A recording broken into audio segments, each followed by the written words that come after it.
साथियों, हमें यह आज़ादी ऐसे ही नहीं मिली है। हमारे कई पूर्वजों ने अपना बलिदान दिया है।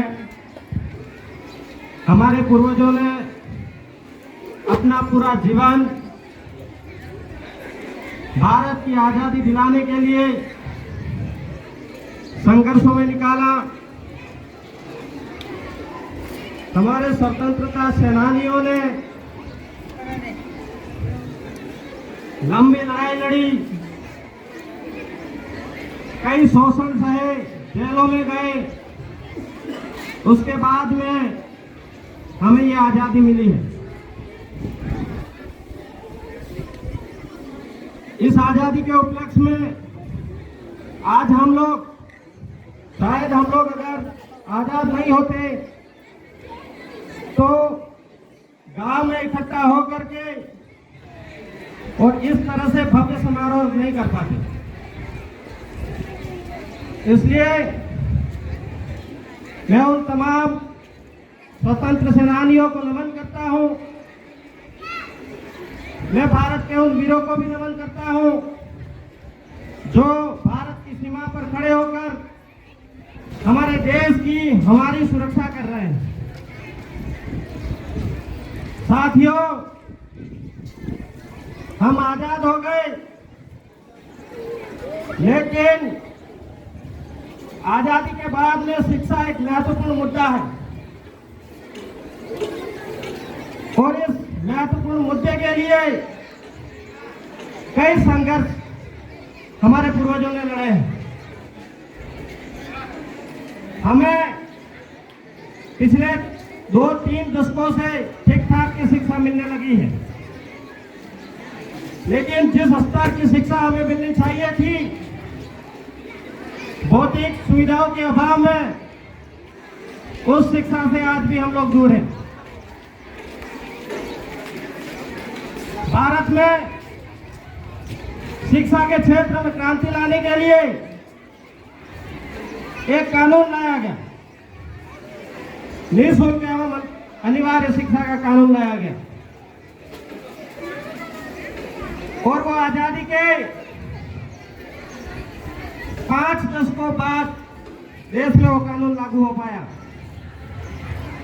खैर 5 दशकों बाद ही सही, लेकिन वो कानून लागू हुआ।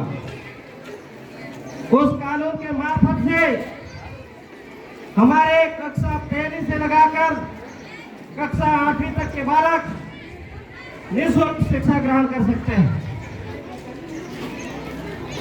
लेकिन हमारे गांव का दुर्भाग्य है, उसी कानून में यह दिया हुआ है, उसी कानून का संदर्भ है कि 1 किलोमीटर के अंदर राजकीय प्राथमिक विद्यालय होना चाहिए।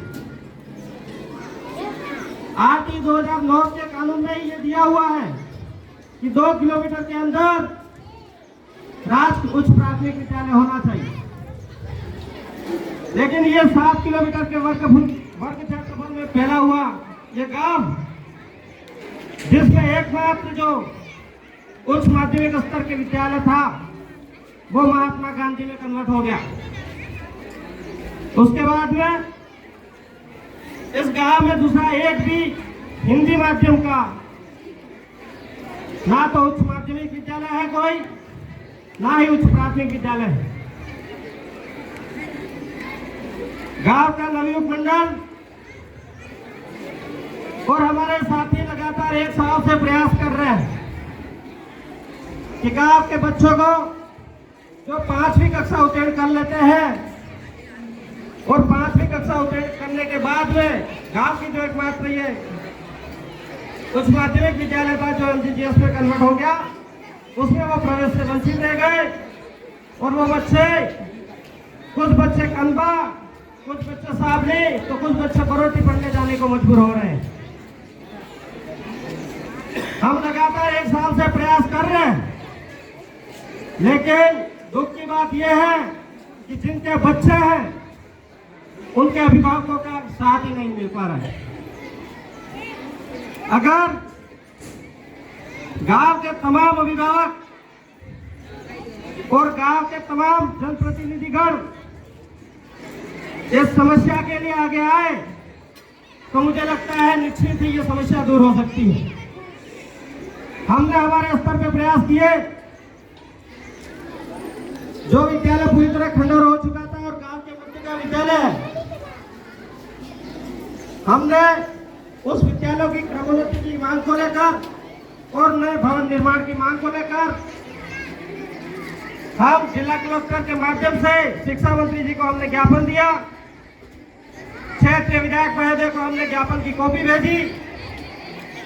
तब जाके कुछ कार्रवाई तो हुई है, लेकिन मैं समझता हूं गांव के अन्य सभी अभिभावकगण, गांव के जनप्रतिनिधिगण अगर साथ देंगे तो जो गांव की समस्या है उस पर कोई ना कोई समाधान निकलेगा, मैं ऐसा मानता हूं। प्यारे बच्चों, शिक्षा बहुत महत्वपूर्ण चीज है, लेकिन हमारे विद्यालय के अंदर एसडीएमसी विद्यालय प्रबंधन एवं विकास समिति और विद्यालय प्रबंधन समिति का प्रावधान किया गया है, जिसकी बैठक हर महीने की अमावस्या को करनी होती, लेकिन जानकारी के अभाव में हम लोग उस बैठक का हिस्सा नहीं बनते। हमें एसएमसी और एसडीएमसी कमेटी की बैठकों में हिस्सा बनना चाहिए, तब जाकर के विद्यालय की भौतिक असुविधाओं के बारे में, बच्चों की पढ़ाई के बारे में हम जानकारी प्राप्त कर पाएंगे।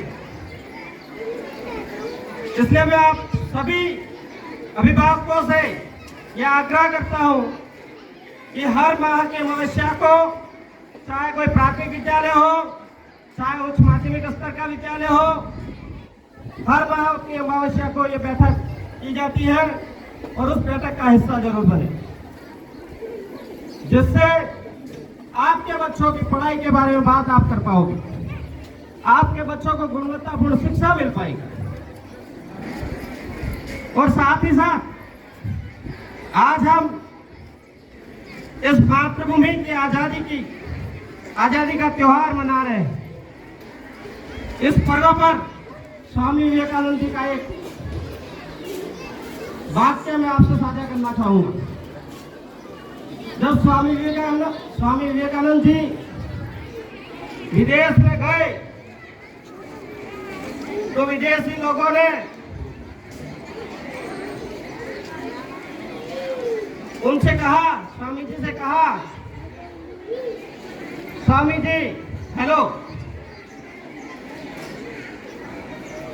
तो स्वामी जी ने दो हाथ जोड़कर नमस्ते कहा।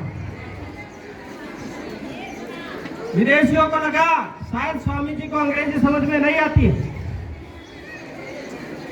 तो उन्होंने स्वामी जी से पूछा, स्वामी जी आप कैसे हैं? तो स्वामी जी ने पलट कर जवाब दिया,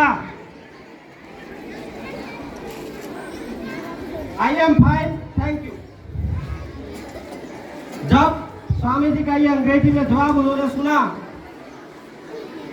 तो स्वामी जी से विदेशियों ने पूछा, जब हम आपसे अंग्रेजी में बात करना चाह रहे थे तो आपने हमसे हिंदी में बात किया, जब हम आपसे हिंदी में बात करना चाह रहे थे तो आप हमसे अंग्रेजी में बात कर रहे हैं। स्वामी जी ने कहा कि पहले आपने आपकी मां का सम्मान किया तो मैंने मेरी मां का सम्मान किया, और जब आपने दूसरी बार मेरी मां का सम्मान किया तो मैंने आपकी मां का सम्मान किया। यह संस्कार है बच्चों,